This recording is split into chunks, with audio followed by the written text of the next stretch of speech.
for coming. Let me do a great introduction because you are the legendary legend. And I got to round it out because I've done a bunch of interviews over the last so many years, and I've wanted to interview you for longer than that. Well, and so here it is. Here it is. Can anybody guess? Let's just start with played at UF, got the MVP there, couple of Super Bowl championships, right? Yeah. Entrepreneur, real estate mogul, and we now have Emmitt Smith right here in front of us. Woo! Honored to be sitting in front of you.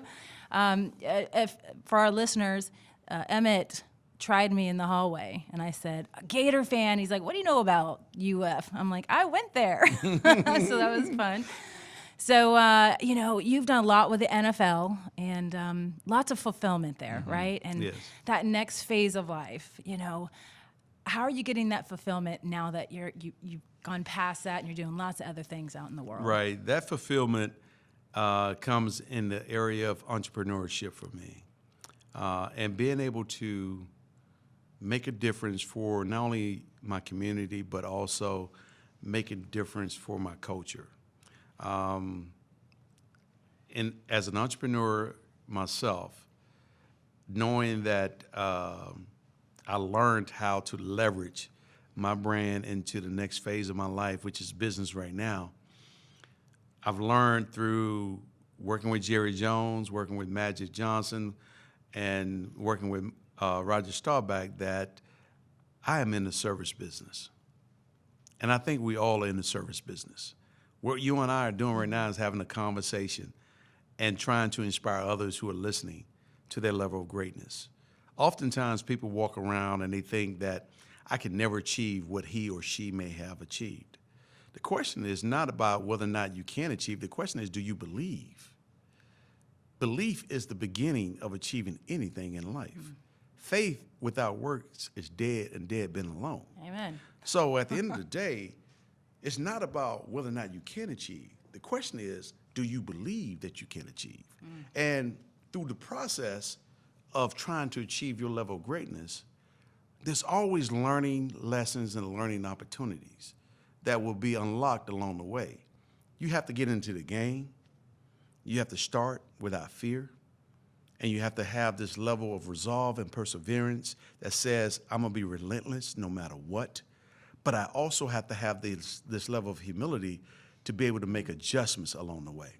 Because those adjustments are new opportunities that force you to become a more well-rounded individual along the way.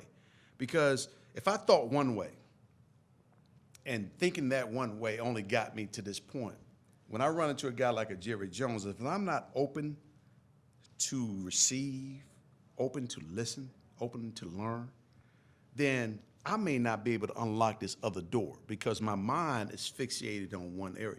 Mm. But once I unlock that other door, my vision become a little bit wider. And then when I run into a Roger Staubach, if I forget everything that Jerry told me, if I don't forget it all, I got all of this room that has been unlocked.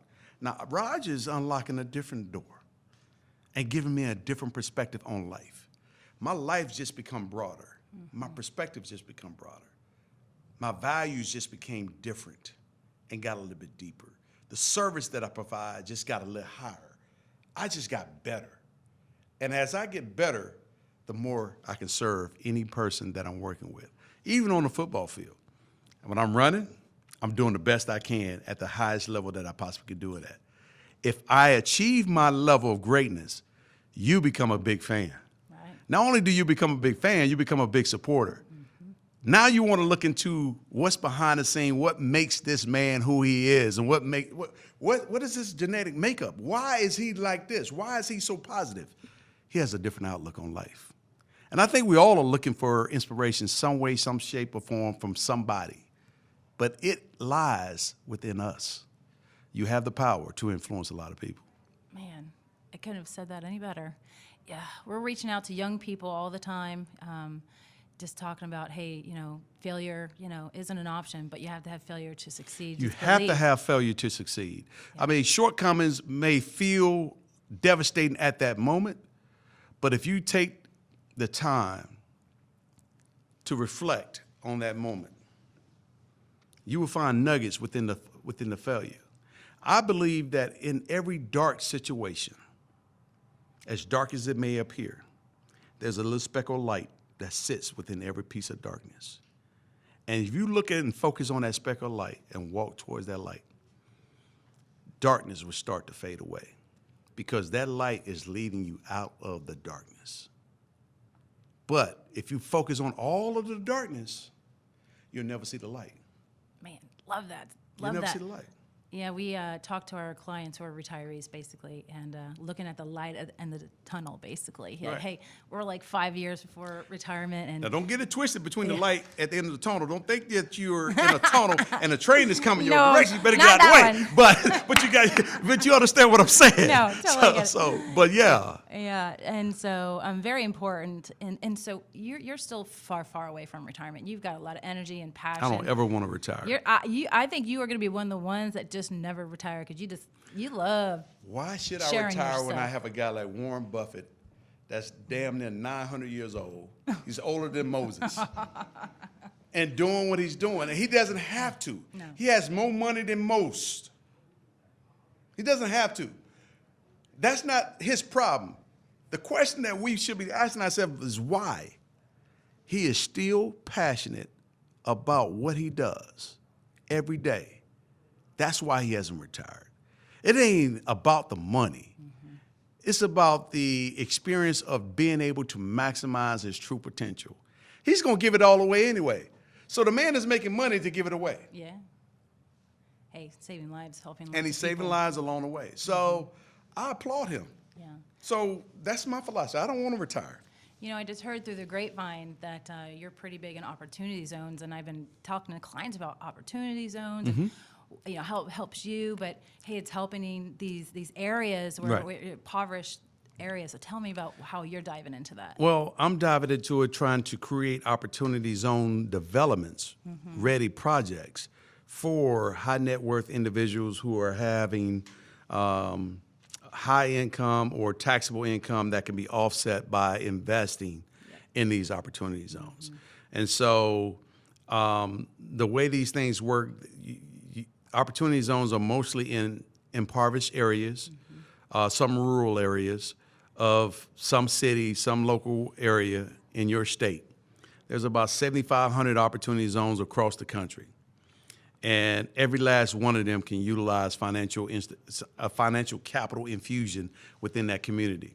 Whether it's grocery stores that are in food deserts, whether it's operations of an up-and-coming small minority business, or whether it's a redevelopment play of a land position in these opportunity zone areas where housing can be implemented, retail can be implemented, social services could be done. Any of these kind of things can actually happen within the opportunity zone to redevelop a community and bring these services to these local impoverished communities.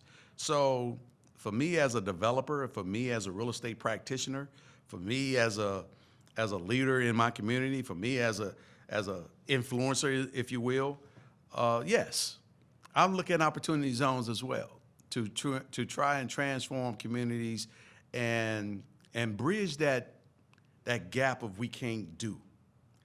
I can't stand people saying that we cannot do this, because as you know, if you want to do something, you find a way to make it happen. No doubt. Period. So there's no excuse. We cannot do should never be in the vocabulary of anybody in the United States. If there's limitations, there are limitations to trying to do something. And those could be looked at and analyzed and removed as well, because the limitations are only in the person's mind, and how we look at certain things in terms of being inclusive or not being inclusive.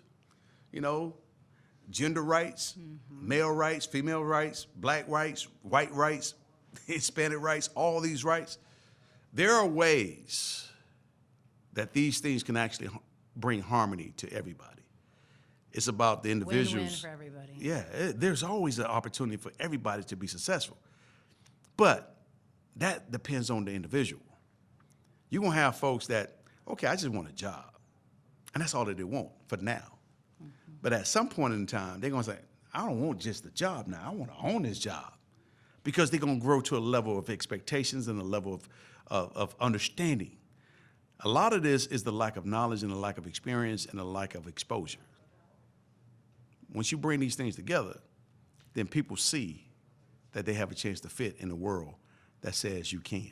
Just always believe. Hey, Emmitt Smith, thank you so much. You are a deep human. I didn't know that about you. Thank you. Serious soul, helping people, saving the world, clearly. You've done well. We're proud of you. I'm doing the best I can with what I have to work with. All right, hey, you're doing a great job. Thanks for continuing to give, and thanks for the opportunity today. Oh, you're welcome, love. All right. Man, when you want to do your first motivational speech, I'm sure you've already done that. I do them all the time. A couple photos.